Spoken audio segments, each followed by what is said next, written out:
This is the GI Jive, man alive. Starts with the bugler blowing reveille over your bed when you arrive.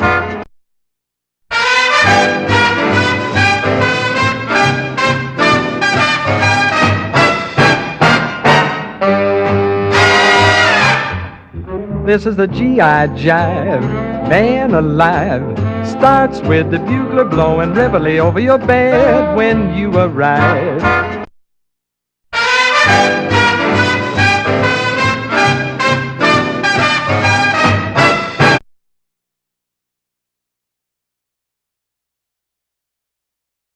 I used to do this a lot. I took out after him.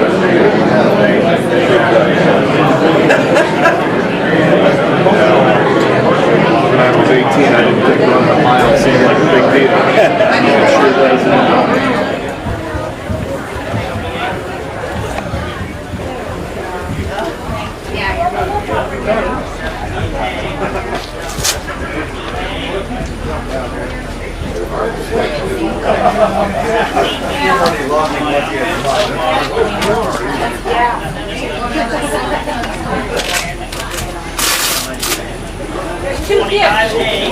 Everybody taking pictures of everybody taking pictures. You're fine. Good day. We will. Thank you. That's right. Amateurs.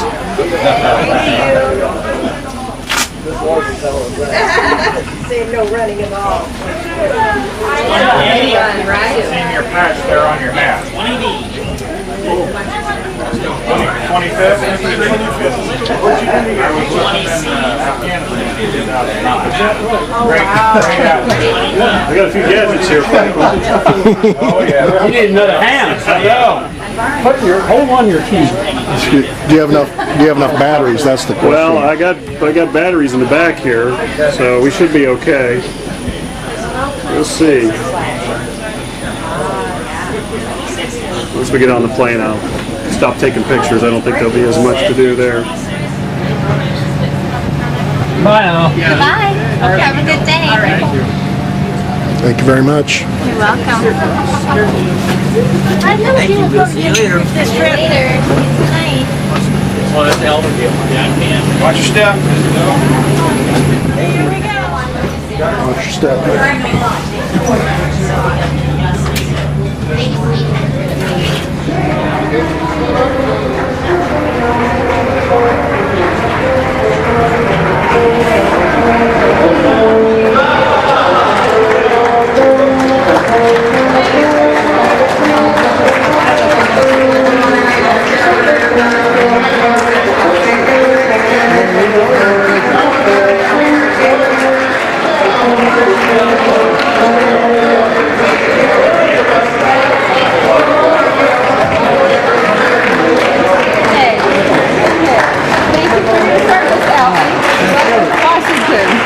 Thank you.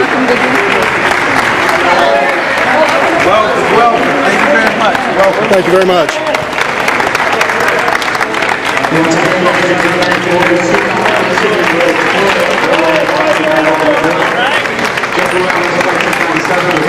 Thank you.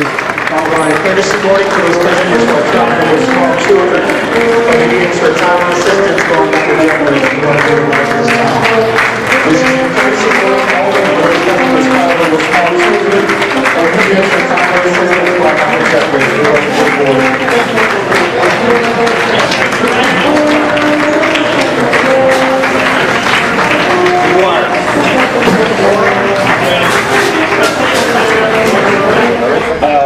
We have to be there by 11 o'clock. Now, when I say 11 o'clock, we are now on Eastern Standard Time. Okay? So every time I give you today, we're on Eastern Time until we get back to Illinois. Okay? Everybody got it? Change your clocks.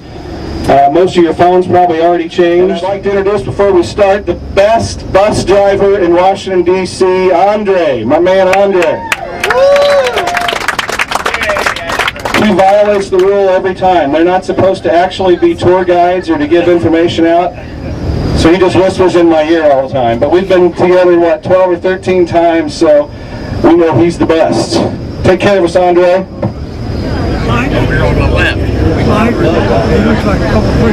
Right straight. Right there. Easy.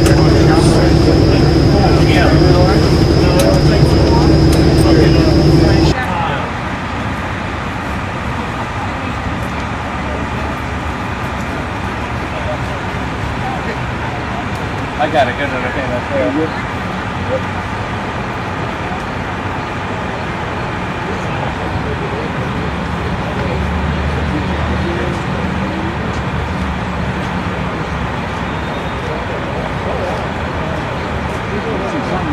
Yeah, see it. See a dot up there.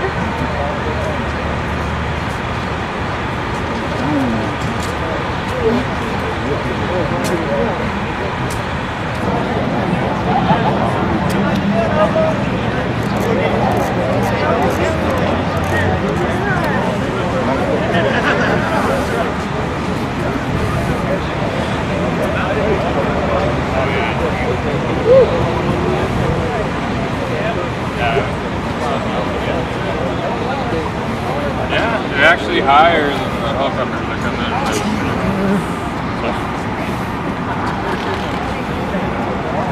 Yeah, they're pretty high. How tall are they?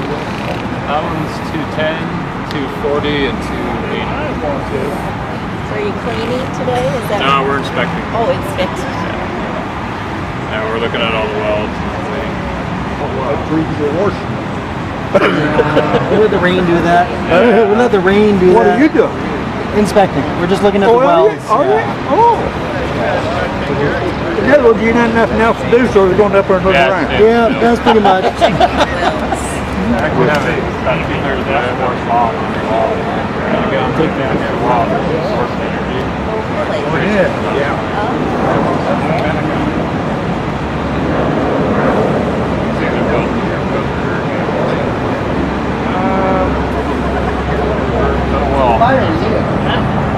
Not until we get back, right?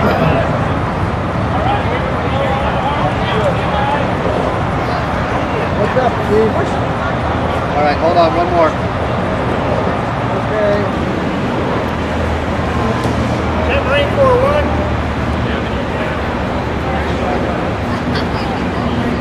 Looks like it could be. It might be Marine Corps 1. El Presidente.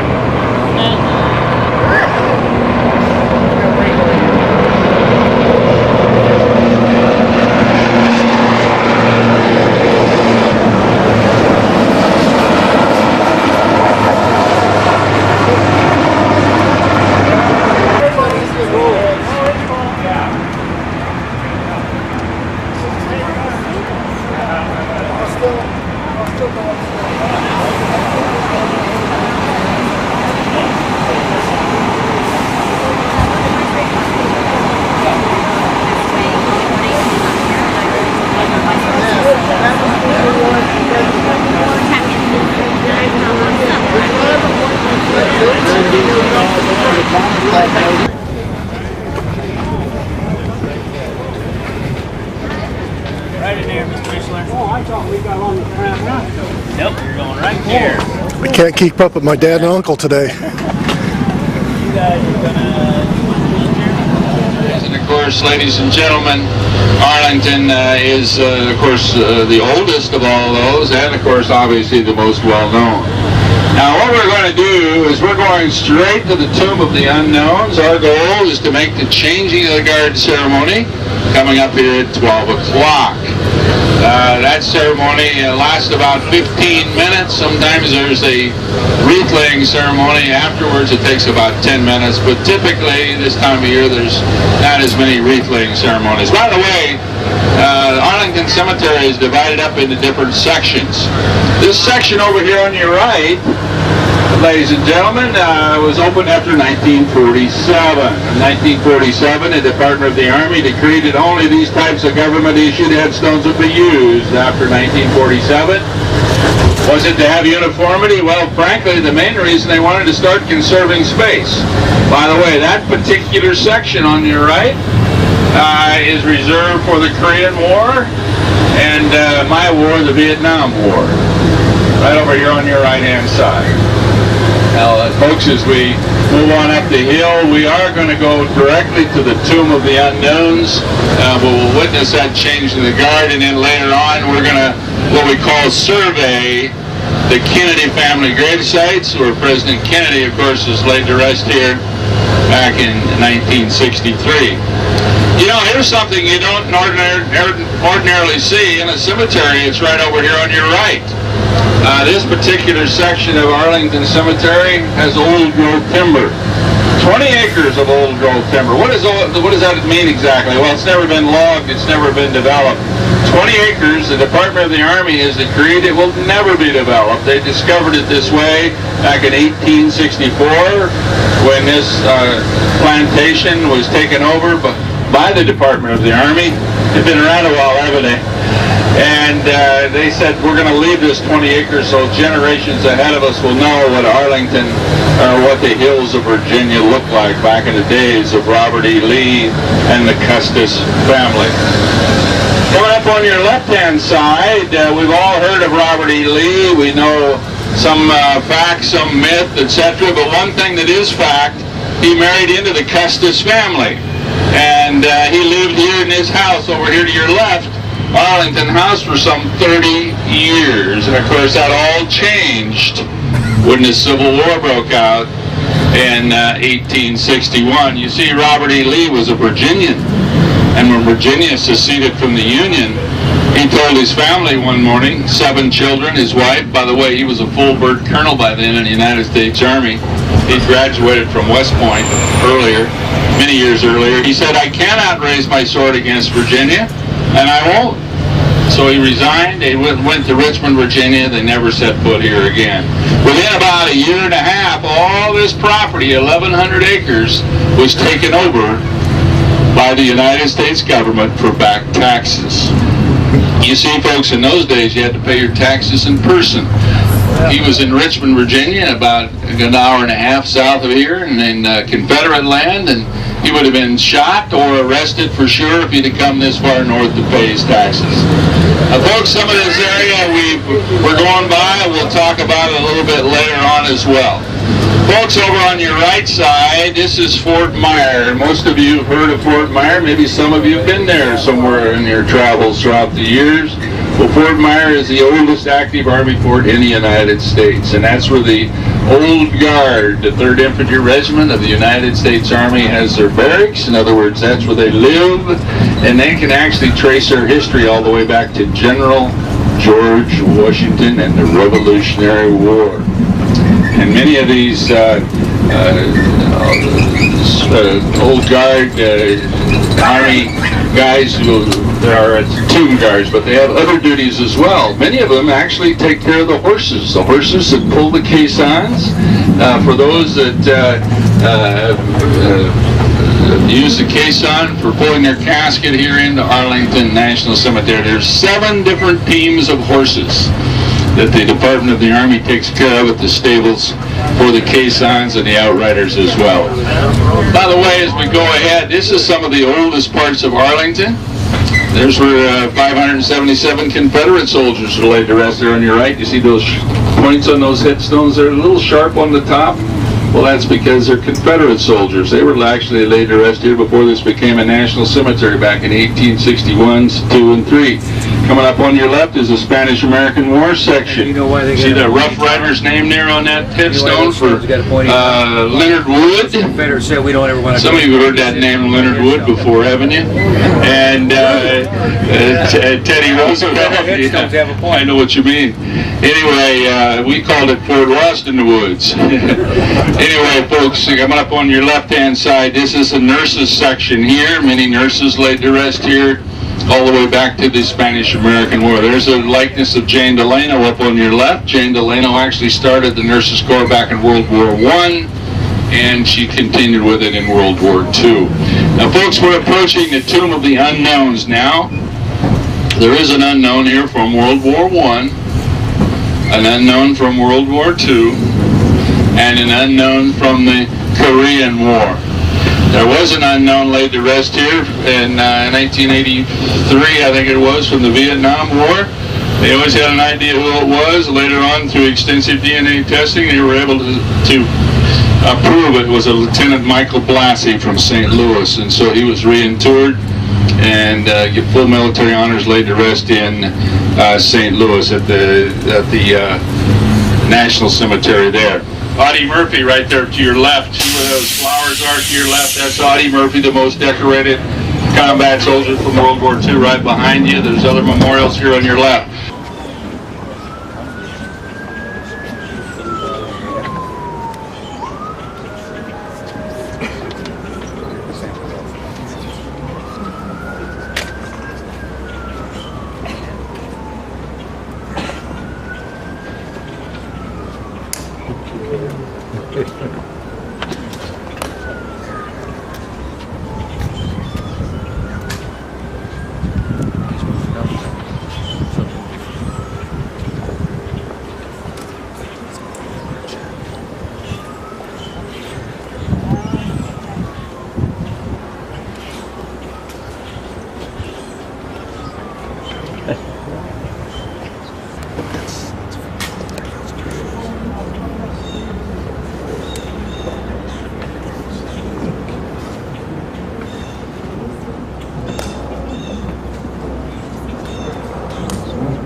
Ladies and gentlemen, may I have your attention please?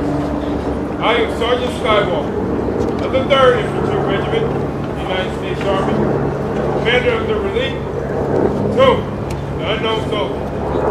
The ceremony that you're about to witness is the changing of the guard. To keep with the dignity of this ceremony, it is requested that everyone remain silent and standing. Thank you.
shoulder,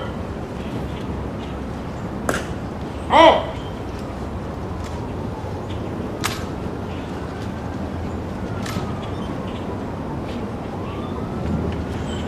Forward, march.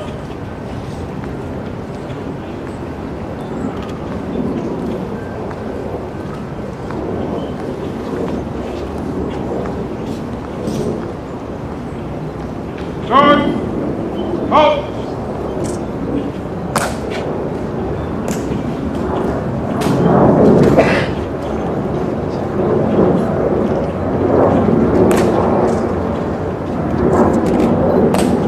Forward, march. Charge, halt. Forward, halt.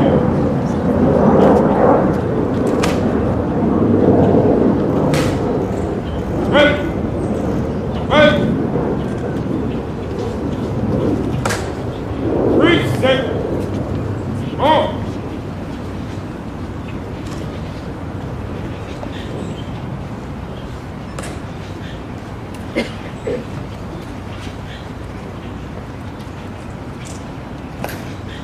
Forward.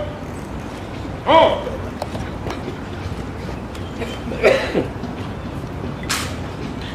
Ready, ready. 5. Hold your order. Move. And order. Remain as directed. Order. Act on. Ready, ready. 3 seconds. On.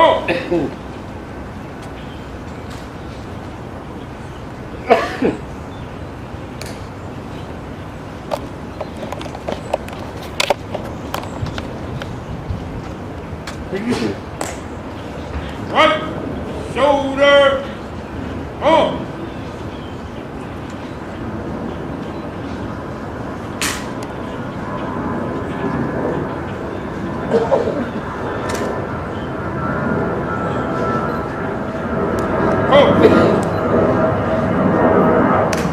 Right, right.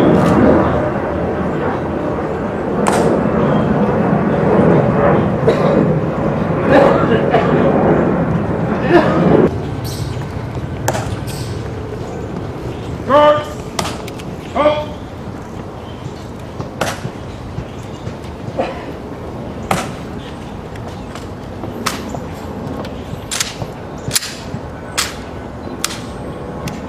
Ball out.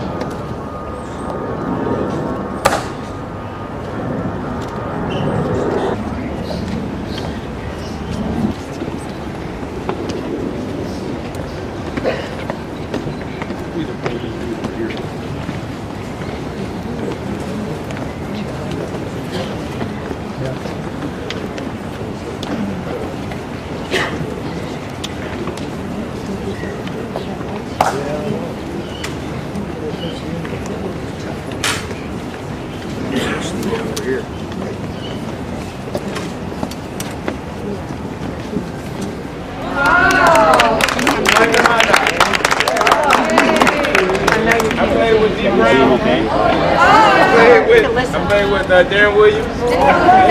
Frank Williams. Oh, yeah! How you all doing today? My name is Sergeant Scott Walker. I'm actually the relief commander. I'm the soldier you just saw outside. Changing the guard. Now, if you notice, when I walk past you all, did you hear that scraping? Yes. The reason why we scrape is because we're saluting the vets. So, as long as I walk past a vet, I scrape. So, in case you come here again, or you know anyone else is going to come here again, anytime we walk past honor flight, we scrape in honor to you all. I feel like I'm obligated to come out here and talk to honor flight. Because of you all, I have the pleasure of guarding your buddies beneath the stone. So I would like to start off by giving you a little history of the tomb. If you notice, we have 4 crypts outside. There's the big one, which is World War I, and then we have 3 small crypts that's in the middle. To the far left is World War II, the ones to the far right is the Korean War unknown, the one in the middle is the Vietnam. Now out of the 4 crypts that we have located on the plaza, only 3 of them have bodies in them. The Vietnam unknown no longer rests here at the tomb. 14 May 1998, we extracted DNA from his remains and found out his name is First Lieutenant Michael J. Blassie, the United States Air Force. His body was then shipped to St. Louis, Missouri, where he is now buried in Jefferson Barracks Cemetery. It's always a pleasure to see honor flight. We have a 95% failure rate here at the Tomb of the Unknown Soldier. And the training is very brutal. It's anywhere from 6 to 9 months. We normally get a lot of new men that want to quit. But this is one of my tactics that I do. When honor flight comes to visit, I send my new men outside and I tell them, watch the changing of the guard. And I tell them to watch you all. And I'm going to tell you why. When we say it is requested that everyone remain silent and standing, the vets do not have to stand.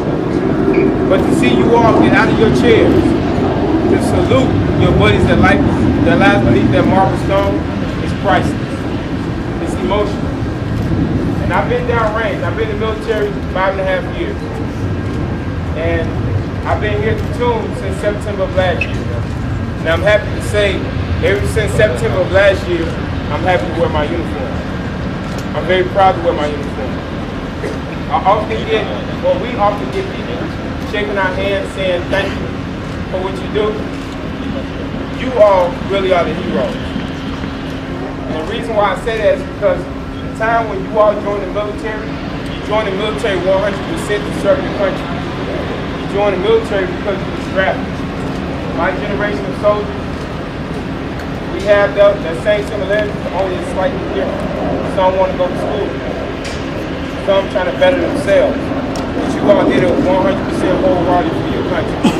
And not only that, the technology that we have now, you all did not have then. So you all will forever be my heroes. Ever since 1948, 590 badges have been awarded here at the Tomb of the Unknown Soldier. I'm badge number 590. This is an infantry job position. I'm not infantry. About a year ago, they opened the doors to non-infantry. I'm actually a food service specialist in the military. I'm a cook. I'm the 3rd cook and the last cook in history to ever earn a badge. So I am in history and a part of history at the same time. And what really touches my heart talking to this group, honestly, is I'm from Chicago, Illinois. I graduated from Champaign, I played the field stuff. And I occasionally go back to Champaign, to play with Weber and the players. Good for you, Champaign. And we're not allowed to smile, we're not allowed to talk while we're in uniform. But I must say, it is an honor anytime I see honor like this. And I just want you all to know from the bottom of my heart and the bottom of my relief, because we're 3rd relief, we always touch when you all come out here. Now I have one request when I talk to every honor flight group, because I'm the relief commander, so I'm in charge. No vet is allowed to leave until I shake your hand. It's been a pleasure talking with you all. If you have any questions, feel free to ask.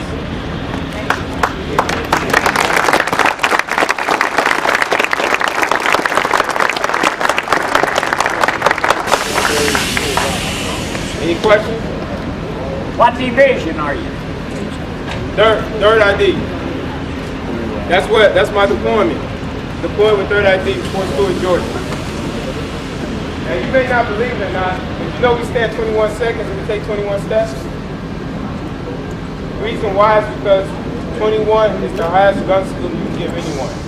And if you notice the guards that was on the mat, none of them had rank on their shoulder. Because we don't know the true identity of the unknowns, no one is allowed to outrank the unknowns.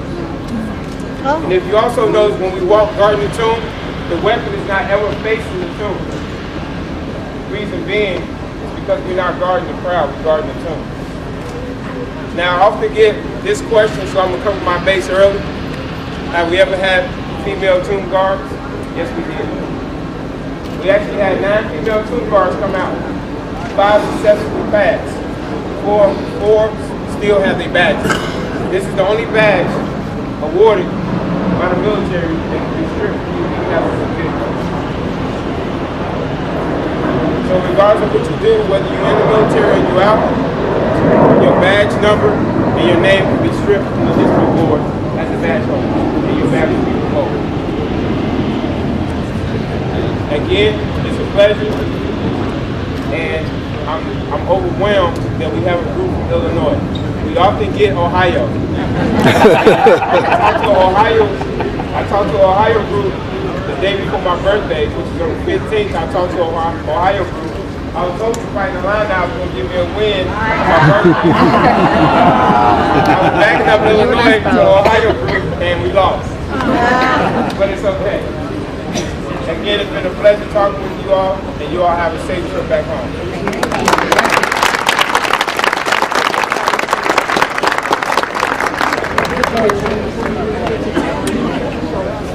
I'll make sure I get a picture. You want to sit down? So it shakes your hand. He's gonna shake your hand, Dad. He's gonna shake your hand.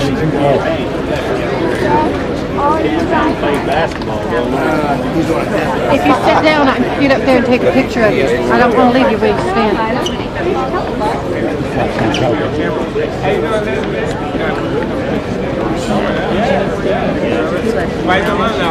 I think you can get a picture. You just holler at him. I'm not sure.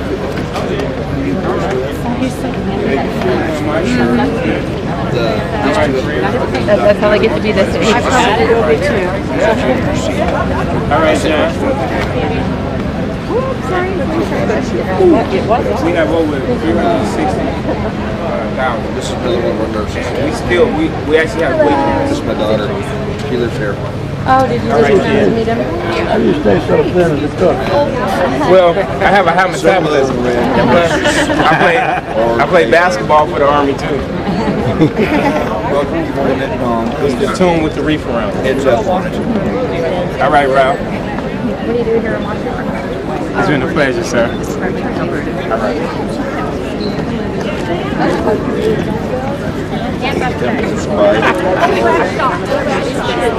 He'll get around the corner. I said my best to put on weight, but I can't.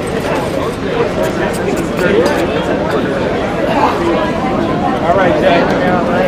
All right, Byron.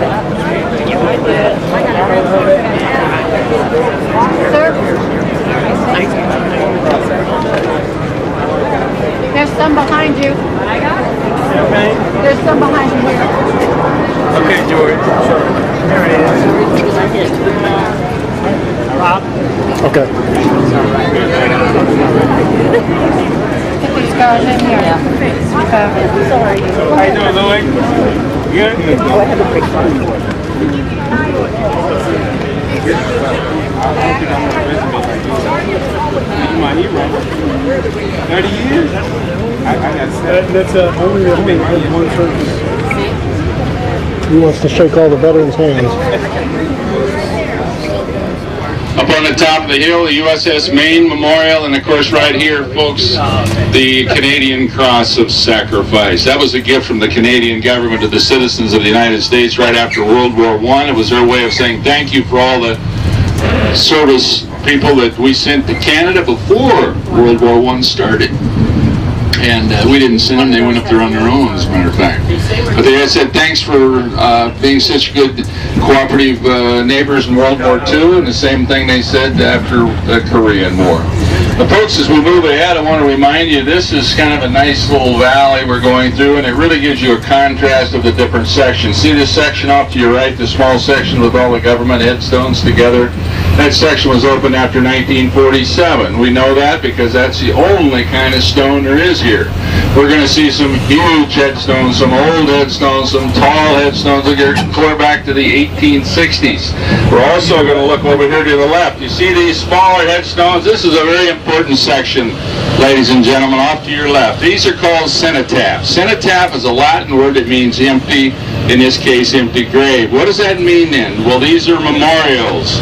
It says in memory of on every one of these headstones. These headstones are for individuals, could go back as far as World War II and any of the ensuing wars for individuals killed in combat and their bodies were not able to be retrieved. And of course, these cenotaph sections were requested by family members in writing for their loved ones. There's about 16 sections like this in Arlington. There's sections like this in other national cemeteries for others in different parts of the country. Now, folks, as we move ahead, I want to remind you what we're doing now is we're going to be cruising by several things I'll be pointing out off to your right here. We're high on the hill now, and this is coming up as Arlington House. But we're going to go by this old amphitheater here on your right. This amphitheater was dedicated in 1868 on the original Decoration Day, May 5th of 1868. Remember, many of you might remember your parents or grandparents calling it Decoration Day 20 years after it was Memorial Day. I can kind of remember that. Off to your right, this is Mrs. Lee's Rose Garden. There's 2,111 unknown soldiers laid to rest in that sarcophagus over there on the right, Mrs. Lee's Rose Garden. Of course, this is Arlington House. This is where Robert E. Lee lived for 30 years. He married into the Custis family right after he graduated from West Point as a second lieutenant. And he lived there for 30 years, but then guess what? The Civil War broke out and he was a Virginian. And he said to his family one morning, I cannot and I will not raise my sword against my native Virginians. And he says, I'm going to resign my commission. He did. He was a full bird colonel at that time. Took his family, went to Richmond, Virginia. They never set foot here again. The rest is history. This property was all taken over for back taxes. It was subdivided, as they call it. First 200 acres went to Arlington Cemetery. It's now 628 acres here in Arlington Cemetery. This section on your left, we talked a little bit about that, I think, going up the hill, old growth timber. And I think it's beautiful when the sun is shining on this 20 acres. On the other side of this 20 acres is Private William Chrisman, the first official burial here, April 15 of 1864. He was from Pennsylvania. And of course now there's over 320,000 laid to rest here in Arlington. That includes the columbarium where there's cremated remains right at 50,000 laid to rest there. Again, we're going to take a turn to the right. Coming up ahead of us is the Kennedy family grave sites, and of course we're going to just cruise by there. Have an opportunity to pay our respects. Of course, President Kennedy, like so many of you, World War II veteran. He was from Massachusetts. He served in the Pacific Theater. He was in the Navy. Remember, you all probably realize he commanded a PT boat. He was wounded. He got the Purple Heart, came back, ran for Congress, then the Senate, then the presidency in 1960, sworn in 1961. Served just a little over 1,000 days because he was assassinated that fateful day, November 22, 1963. He was laid to rest here in Arlington National Cemetery November 25th, 1963. His family knew he had a warm spot in his heart for those laid to rest here in Arlington. This is called this is actually called Justice Hill here on your right. Many justices that served in the military as young men are laid to rest here. Rehnquist, Thurgood Marshall right there, that's his final resting place. Just the second from the left there, the darker headstone. Thurgood Marshall, the first African American to be appointed to the Supreme Court. Oliver Wendell Holmes way in the back, and others as well. Now, President Kennedy, of course, was laid to rest here November 25th, 1963. And, of course, that's when Jackie Bovia Kennedy, his widow, lit the eternal flame right up here on your right. We won't be able to see the gravesite per se and or the eternal flame, but let me assure you, it's there. I personally was here when I was 20 years old. I won't tell you exactly what year that was, but it was about just 2 years after the president was laid to rest here. I was stationed at Fort Belvoir for a short time, and I remember coming up here as a young pup and there was no asphalt, there was no stone, it was just a big open field. I don't know if any of you folks were here as a young folks somewhere along the way.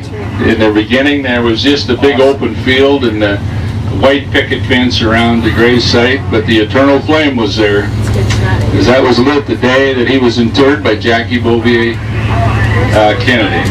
It's right behind us. And of course, he was laid to rest here. Then 2 of his infant children were brought down that passed before the president. They were laid to rest in the Brookline, Massachusetts cemetery up by Brooklyn.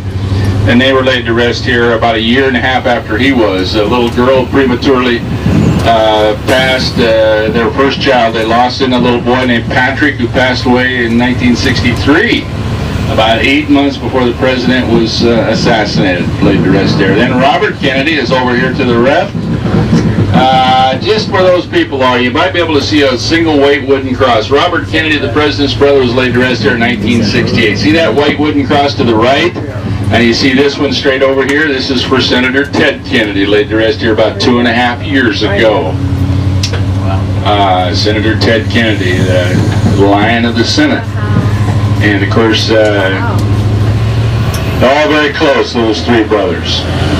As we work our way up the hill, again, there's Arlington House. We're just going to see it from a different view. This is a side that looks over the hill and over toward Washington, D.C. And then, of course, this is one of the oldest sections of the cemetery, folks. And these huge headstones, many of them for officers that from the Civil War era or later, purchased by family members. But here's another view off to your left of some of the huge headstones. In these old sections, family members can buy the larger headstones, just like any community cemetery. But in between, you see the smaller headstones? Those are the government-issued military headstones. Those government-issued military headstones aren't as small as you think. They weigh approximately 200 pounds. So they're not exactly tiny. But as you can see, this is pretty hilly up in through here. And of course, again, some of these headstones go back into the early 1900s.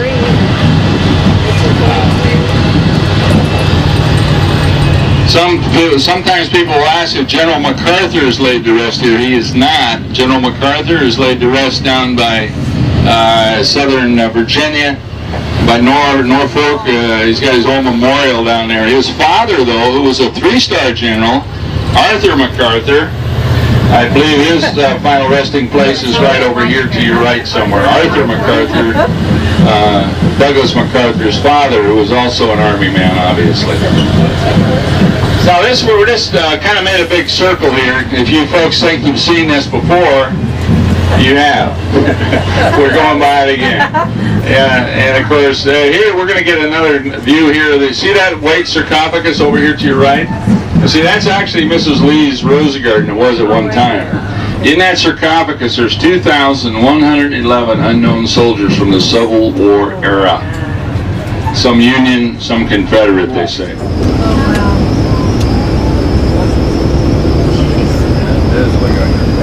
Yeah.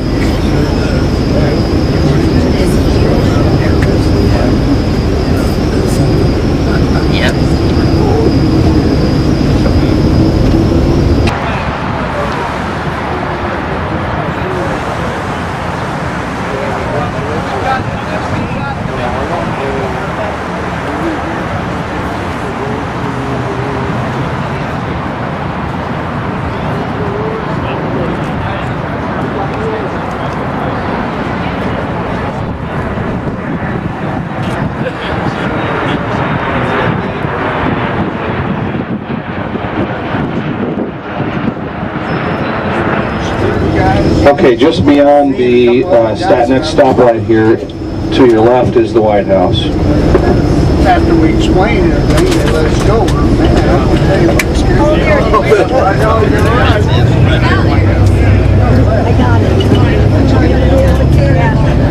We will have another shot of that one later. All righty. And on the other side.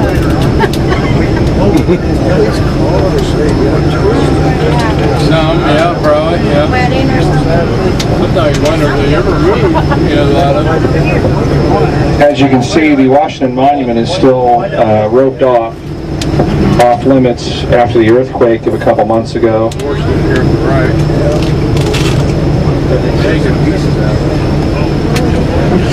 don't see him working on it.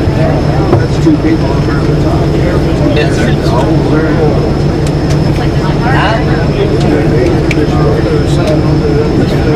Hey, by the way, how about those Cardinals? Yeah! Go Redbirds! Sorry.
Down in front. Fourth guy in from the right. Back row. To his left. Or his right.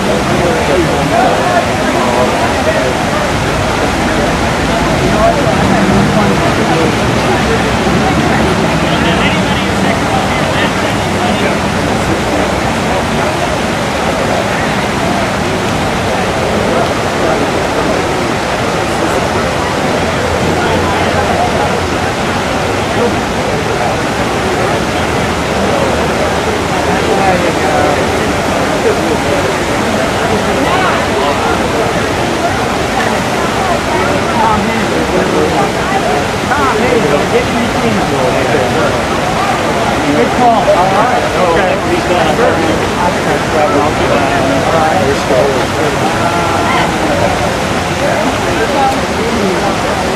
think you've got him. All right, look here, veterans. Right here. 1, 2, 3. Woo! All right, now give me a wave. Yeah. All right. Yeah.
it is nice that the SLR is still having an option.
Let's sing, hey, beautiful!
right, everybody, a big round of applause. They are the Living Word Family Church USO singers.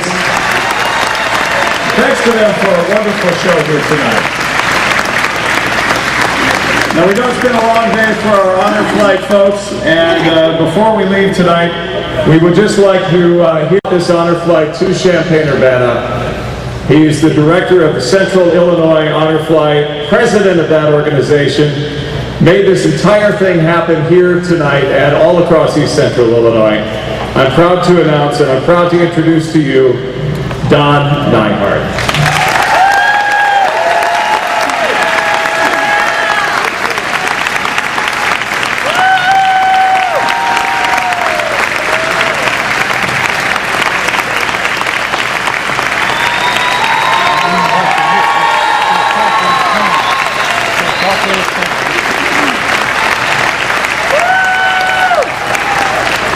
I want to give you the best 5 words you've heard all night. This is going to be quick.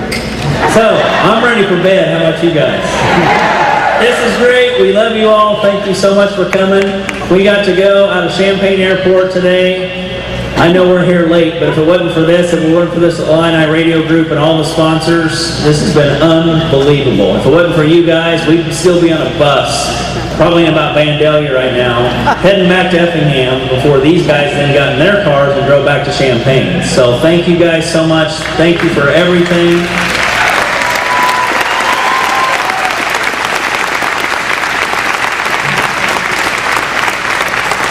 I took a little nap while you guys were all walking up here. I see some of you guys snoozing out there. So everybody have a good time? Now, I've got one other thing. How about for our veterans and our guardians, how about a round of applause for all these guys coming out tonight?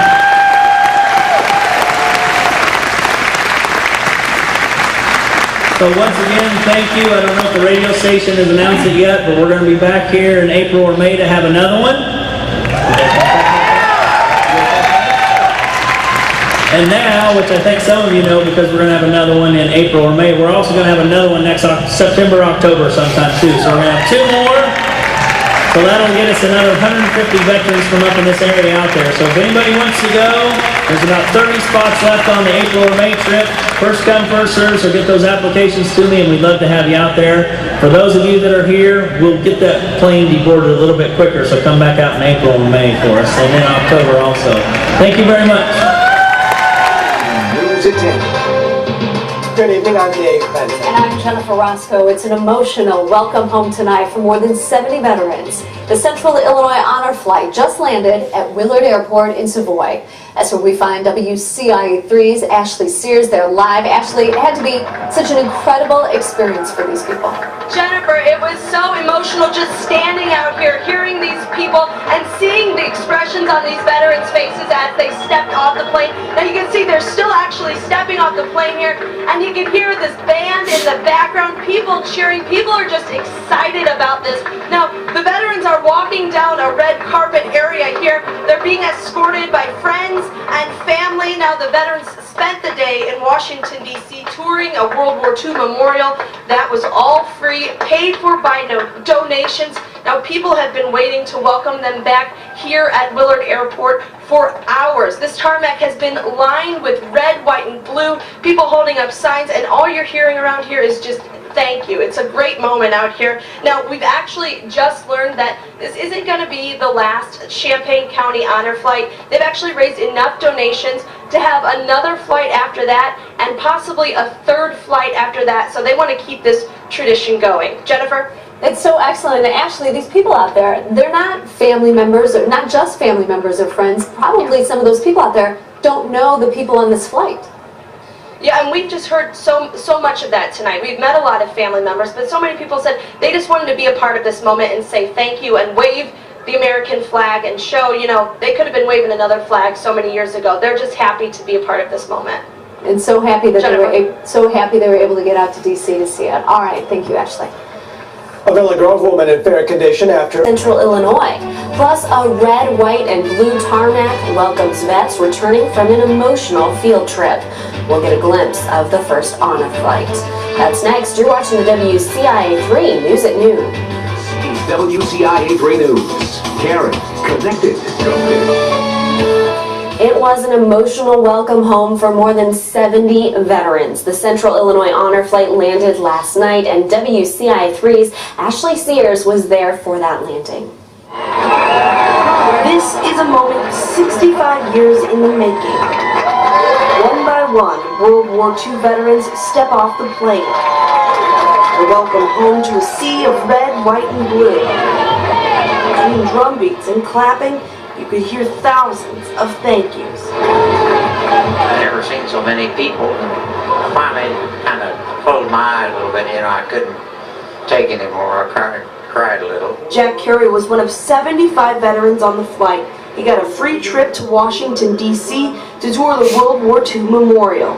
It was really great. I loved every minute of it. His daughter Brenda drove from Indianapolis to be here in this moment. I appreciate him so much, and I'm so proud to be his daughter and so proud that he got to do this. And so were so many others. People made signs, shook hands, and gave big hugs just to show their gratitude. We need to honor that and remember that that's why we're waving these flags and maybe not some other flag. And even in the middle of all of this, 75 veterans are still thinking of their friends and brothers who never came home. The real heroes are buried all over the, world. I mean, we were just the fortunate ones that made it back. It was something I'll never forget. At Willard Airport, Ashley Sears, WCIA 3 News. The Illini Radio Group raised more than $50,000 for that flight. There's enough money for a second flight next spring and possibly a third after that. So wonderful that they got to go and do that. It just gives you goosebumps watching them and seeing the happiness on their faces. It's great. Well, what an accomplishment, too. That's a lot of money to raise.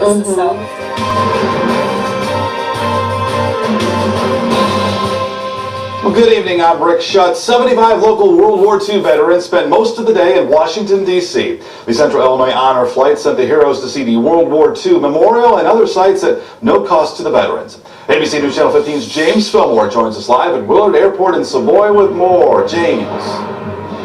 Well, Rick, the Central Illinois Honor Flight was about 30 minutes late, but the veterans are actually still making their way off the plane, down the walkway, and into the Hangar 8. But joining me now is one of the first veterans off of the plane. His name is Franklin Lewis. He's a World War II veteran from Bloomington. So thank you so much for agreeing to do this interview. Now, the first question that we have for you, just how was the experience and what was it like being able to be a part of this? Well, I would say it was, I suppose, awe-inspiring. I didn't expect as much as they did. They just, the fellows that run it, they just never end. There are probably 6 or 8 of those fellas. They were up at midnight. They went all day long, kept us busy, but they took care of us, and that was the main thing, just to keep us occupied all day long. And what was going through your mind? What were you feeling when you saw the World War II Memorial for the first time? Well, of course, that was the biggest surprise today. How I have never seen it before, and just how massive it is. But you look at it, you see all the stars, and you think, oh, they're beautiful. But each one of those represents some fellows that didn't come home and aren't here with us. And that's what we should be honoring. Of course, they took care of us today, but we must think of the fellows that didn't make it. And there's hundreds of people here out showing their support, welcoming you all home. Well, how does that feel? Oh, great. I didn't expect anything like this. Local people and little kids out there, they're all smiling, and they just look at you. You can tell they mean the reason they're out here. Of course, my wife and my sister showed up in the crowd, which was a surprise. It was great to see them. Well, we're glad that you had a great time, and thank you again for joining us. We're going to have much more on Sunrise this morning with more interviews with veterans and just reaction. But for now, we're live in Savoy. James Fillmore, ABC News Channel 15. Great to see that out there. And as James said, be sure to tune in to ABC News Channel 15 in the coming weeks. We'll have in-depth coverage on more honor flights coming out of Central. Hundreds of people welcome home a very special group of veterans. The Central Illinois Honor Flight sent the war heroes to see the World War II Memorial and other sites at no cost to the veterans. 75 area World War II veterans spent most of Tuesday in Washington, D.C. Vets from Champaign, Douglas, and Vermilion counties were on the honor flight. It got back into Willard Airport around 9:30 in the evening, and the veterans arrived to a hero's welcome. 2 veterans who participated say it was a monumental experience. The War Memorial was really fantastic. It was something to see, quite an emotional thing, you know, and especially around the Pacific area where I served my time, it was really emotional. It was great. Yeah, all the memorials are very impressive. Of course, World War II memorial is pretty hard to beat, but we did see the Korean War, the Vietnamese War. Both men say they are very grateful for the chance to fly to see their World War II memorial. A ceremony was held once all the veterans made their way inside the hangar. During the trip, each veteran was accompanied by a guardian who looked after them.